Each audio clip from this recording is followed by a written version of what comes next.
Welcome to Sales, Tax, and More, your go-to resource for all things state tax related. Now, here is your host, Michael Fleming.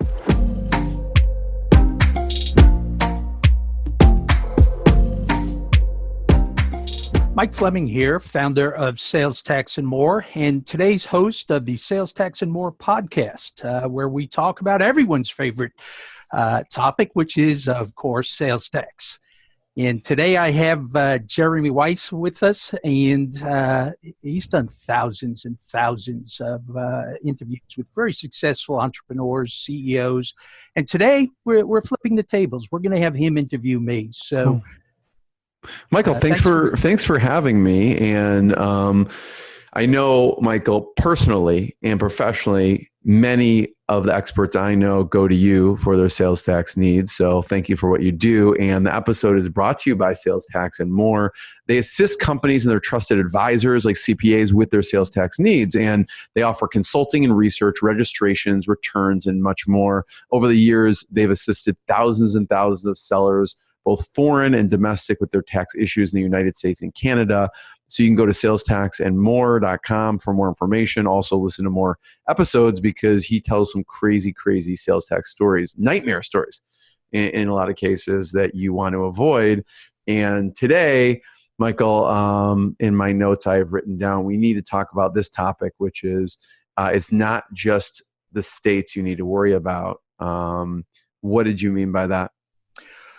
well, in this particular story, we have give you a little bit of background on it first. We've got a CPA, been doing a company's books for 25 years or so, signing off on all their annual reports, saying no problems. They've got a bunch of bank loans out there, signing reports for banks. And it's a father and son team. And they've been building the business for 30 years. They decide it's time to sell the business. And they find a buyer, and they're going to pay $30 million for the company. So it's not a huge company, but they're very That sounds happy. good to me. Yeah. And the father-son team are ecstatic. And then the buyer does the due diligence, and the buyer uncovers that they've got independent contractors all across the country. And independent contractors, unfortunately, people who don't work for you, true third parties. There's 2 Supreme Court cases say that it doesn't matter that they're a third party. If they're helping you to establish or maintain a marketplace, that's going to create Nexus. And Nexus means you could have a responsibility to collect and remit the tax, which this, of all the different things that create Nexus out there, this is the one I hear about most often because even CPAs think, how can third parties, someone who has no relationship to you whatsoever, how can that create Nexus? So we hear these stories, 3, 4, 5 times a day from companies as well as their advisors. But they just weren't informed by they their just advisors. Weren't informed. Yeah, they didn't know. And the CPA is contacting us. So he didn't know. And here's what he tells us. He wants to know if the purchaser is trying some trick for negotiations because they found out that there's Nexus. They found out there's exposure going all the way back, and they wanted to put $15 million aside in an escrow account. In other words, the seller's not going to get that money. Or they'd reduce the sales price. So the accountant comes to us. He's signed off on all this paperwork and, done all the audits for them for 25 years. And he's thinking right away, I got personal liability in here.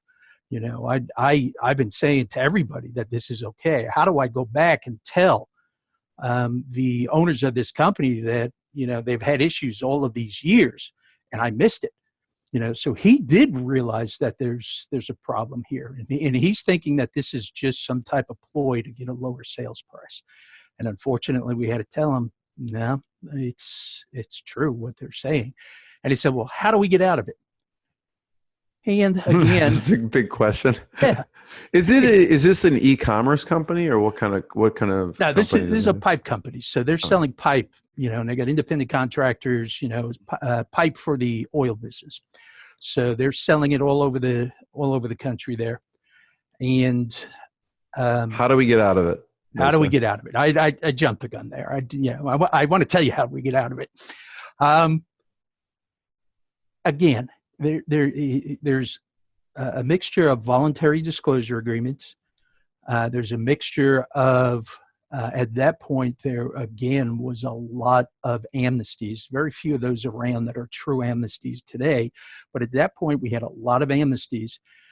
And, in some cases where the exposure wasn't too high, we just do what's called a historical registration and pay the back tax and ask for a penalty waiver. But we got that $15 million down to about $1 million. Wow. And at that point, everyone was comfortable enough to let the deal move forward. That was a number that was much more manageable than roughly half of the purchase price. So again, all happy campers. I mean, it's hard to believe. Yeah, the CPA. I don't know whether that relationship stayed together or not, but whereas he was, he just, he wasn't crying, but he was extremely, extremely worried that he was going to be blamed for all this, and now he found a way out of it. So although he may have missed it in the beginning, he came with a solution, which was us. So that's happy ending there. So Michael, do we ever do case studies with unhappy endings? We should. We should. Maybe not your case studies, someone else's case studies. Yeah, the guy went to jail. They didn't use me because they went to jail. Well, I'll think of a case study that doesn't have a happy ending. Yeah, we need a non-happy ending case study. But in this case, so they weren't, was it one of the problems, they weren't registered in all the states that they should have been registered? Yeah, they were registered nowhere but their home state because they didn't have employees. So they were under the mistaken impression that independent contractors, everything they did was in a single state. And they used third parties, and they thought, hey, they're not employees. I don't control what they do. I don't set their hours. I send them 1099s. I don't send them W-2s. They were true 1099 contractors. Right. And unfortunately, they just didn't realize that third parties can create Nexus. I can do other case studies where the IRS has found someone by the 1099. Well, that'll be the next case study. Okay. Where it's Stay not a happy, tuned. Maybe not the IRS a happy, so the IRS not a doesn't. Happy ending. If you don't want the IRS to find you, listen to the next episode. No. The states share information with the IRS. And states ask the IRS who's got a 1099, because if you do pay independent contractors, you're usually paying them with them a 1099. So when a state goes to the IRS, they say, who's issued this 1099? And then they look at their own tax rolls and they say, oh, this person's not signed up for sales tax. You're on a list. And just being on a list isn't a problem, but all the states have discovery units that follow up on these leads.